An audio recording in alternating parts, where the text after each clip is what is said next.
오늘은 구독자분들 중에서 BDI에 대해서 궁금하신 분들이 있는 것 같아서 BDI에 대한 영상을 촬영해 보려고 합니다. 사실 BDI는 저도 좀 생소한 종목인데 몇 가지 리포트하고 중요한 걸 살펴봤어요. 차트에 대한 분석은 이제 기본적으로 분석을 하면 편한데 일단 회사 내용을 좀 알고 싶어서 잠깐 몇 가지를 둘러보았습니다. 둘러보다 보니까 이제 뭐 여기서 또 방송 못할 저작권 문제도 있고 그러네요. 일단 제일 궁금했던 게 이 BDI라는 주식이 그러니까 이 7월 달에 급락한 이유와 또 이 3, 4, 5월 달에 급등한 이유가 되게 궁금했어요. 주식이 이렇게 조용하던 주식이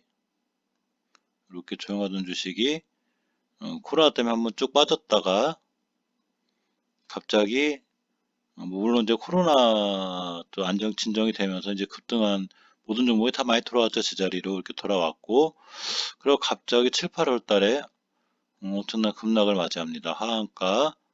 그리고 그 다음 날도 거의 하한가 수준. 계속해서 하락을 맞고, 이제 안정되나 싶었는데 또 하락이 돼서, 그래서 이제 안정돼서 이 부분부터 이제 다시 돌아 나가서 이렇게 상승 추세를 유지하고 있습니다. 이게 좀 궁금했어요. 저도 약간은 생소한 종목이라, 근데 이제 조사를 해보다 보니, BDI가 4월 달에 이제 그 앨리슨을 인수하려고 계획을 갖고, 이제 또 300억 원에 대한 12 발행이 실행이 됩니다. 그래 그 뉴스가 호재가 돼서, 이제 이때부터 반영이 돼서 이 BDI 주식이 이렇게 상승을 하게 돼요. 근데 경영권 분쟁이 일어납니다. 경영권 분쟁이 일어나면서 다툼이 있었고, 그리고 그 안에 회사의 특수한 내용으로 인해서 이렇게 보시게 되면 여기 주주 변동 내역이 있어요.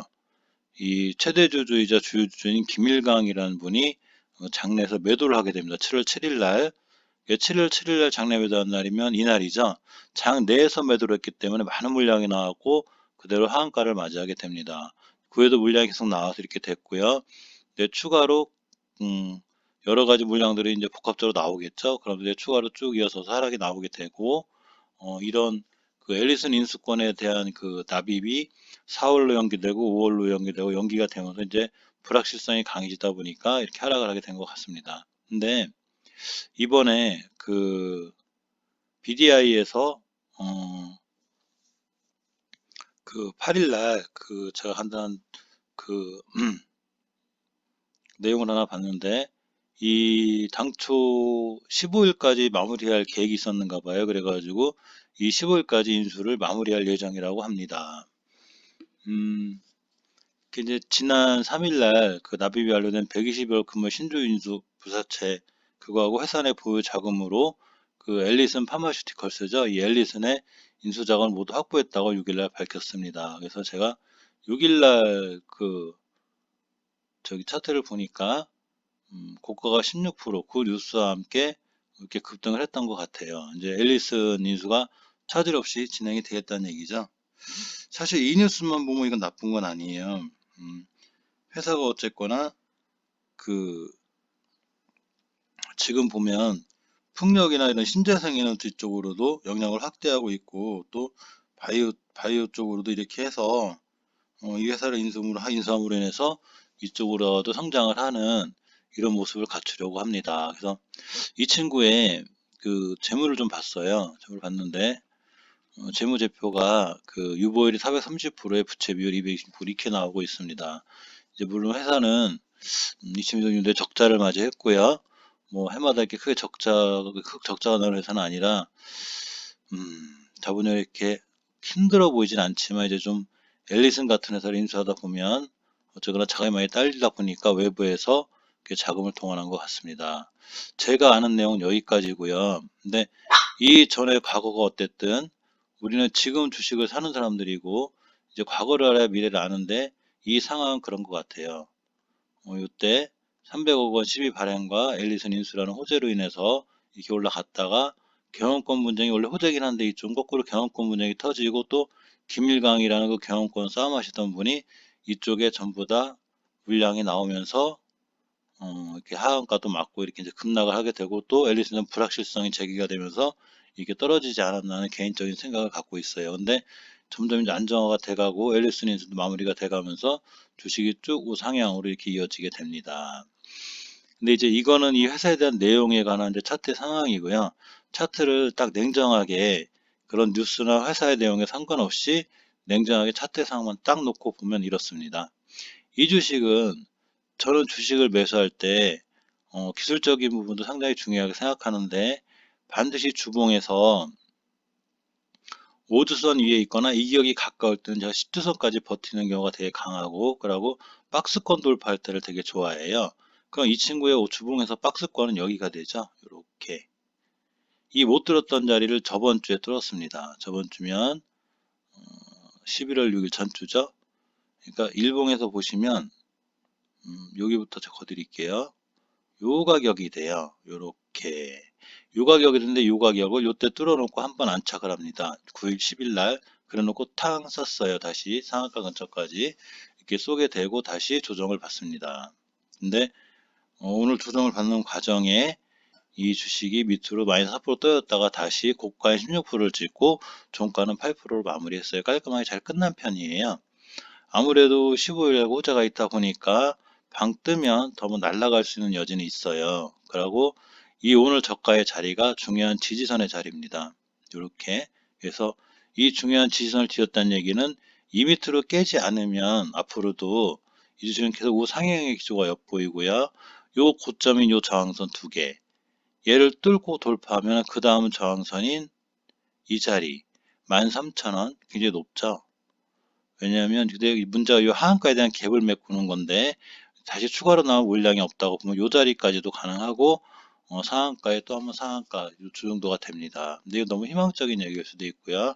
주봉에서 보셔도 그 가격대가 이렇게 10주선의 저항대가 되고요. 월봉에서 보시면 이 고점 근처가 됩니다. 이번에 최고점을 갔다 떨어진 가격은 당연히 맞고 떨어지는 5개월선의 변곡점이에요. 이 주식은 이런 게 정확해요. 이렇게 보시면 이 변곡점을 죄송합니다. 순심이가 방송만 한번 짖어서 이렇게 정확히 맞고 떨어졌습니다. 그래서 이 자리가 어디냐 보시면 바로 이 자리예요. 이 자리. 그래서 이 두 선을 잘 거놓으면 이렇게가 되는데 이 자리를 딱 맞고 떨어진 거예요. 그러니까 이 자리의 돌파가 무엇보다 중요하겠죠. 이 자리를 돌파해줘야 그 다음 고점인 여기까지 바라볼 수 있습니다. 근데 저는 이렇게 할 것 같아요. 저는 주식을 매수했으면 분명히 요런 날 매수했을 거예요. 요렇게 요런 날. 이 맥점을 알고 내가 알려드렸을 테고 요런 날. 왜 그러냐면 아까 말씀드렸듯이 주봉에서 박스권 돌파할 때 황금주선 회복과 함께 일봉에서 황금에서 회복한 이런 자리에 들어가야지만 스윙이 가능하고 이런 자리에 팔았을 때 수익이 30에서 40%, 50%까지 나옵니다. 그러니까 저 같은 경우에서 반 정도는 팔았을 확률이 높아요. 회사에 무슨 일이 있는지 모르니까. 그리고 두 번째 매수할 때도 재매수할 때도 저는 이런 지지선에는 잘 안 들어가요. 물론 지지선이기 때문에 믿고 들어가면 더 갈 수도 있지만 어떤 일이 있어도 저는 황금선 근처에서 매수를 해요. 그러면 황금선 근처가 이렇게 따라가겠죠. 그럼 만약에 다음 주에 밀려서 이 황금선 근처가 있으면 매수, 깨지면 매도입니다. 손절하고요. 근데 지금은 이 회사의 내용이 너무 좋기 때문에 한 번 더 살 수 있다고 보면 황금선 근처까지 가격이 장장 20%나 돼요. 그러니까 굉장히 위험한 자리가 되기 때문에 지금 신규 매수는 좀 불안해서 안 하고요. 대신에 이제 매수를 하면 이 쫓아가서 하는 자리에서는 사지 않고요. 최소한 5일선, 아마 5일선 좀 올라가겠죠. 근데 다음 월요일 같은 날 5일선 같은 사면 좋은데 거기서 만약 인수가 마무리됐다고 뉴스가 나서 날아가 주게 되면 그때 쫓아가서 하는 건 굉장히 위험합니다.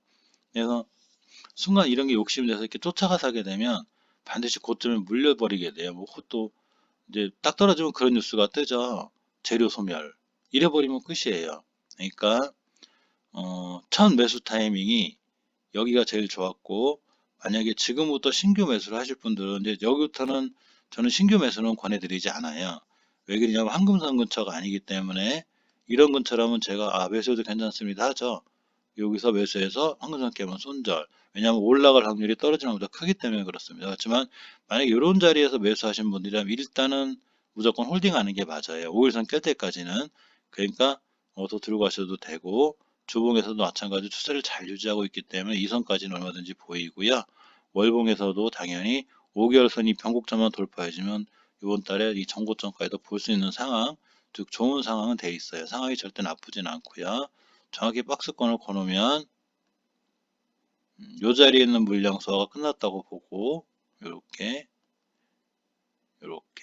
이 박스권 안으로 들어오지 않는 게 중요합니다. 그래서 매수 타이밍도 여기가 되고 깨면 손절 이렇게 진행하는 게 제일 좋고요. 다시 한번 말씀드리지만 매수 타이밍은 항상 보면 주식에서는 어쨌거나 손절이라는 걸 안고 가야 되고 손절을 최소화해야 되기 때문에 이런 모험적인 자리에서 주식을 하시면 안 돼요. 이렇게 한두 번 성공할 수는 있는데 한 번 이런 데서 걸리면 아프기 때문에 반드시 이런 자리 또 이런 자리에서 들어가는 게 제일 좋습니다. 이렇게만 먹어도 거의 4, 50%고 이게 제가 하는 스윙 투자의 기본이에요. 그래서 이렇게 설명을 드렸고요. 이 설명이 큰 도움이 되셨는지는 모르겠어요. 제발 이런 자리에서 사신 분들이었으면 좋겠네요. 지금 수익권이 이게 저한테 물어보셨던 분들이. 어쨌거나 이렇게 간단하게 설명 마쳤고요. 지금 제가 보는 상황에 이 회사의 상황은 나쁘지 않아요. 오히려 저만 해도 이 주식이 만약에 가벼운 조정을 거쳐서 한금선까지 이 자리가 다시 온다면 매수할 마음이 있을 정도로 지금 상황은 나빠 보이지는 않습니다. 이상 BDI에 대한 영상 마칠게요. 감사합니다.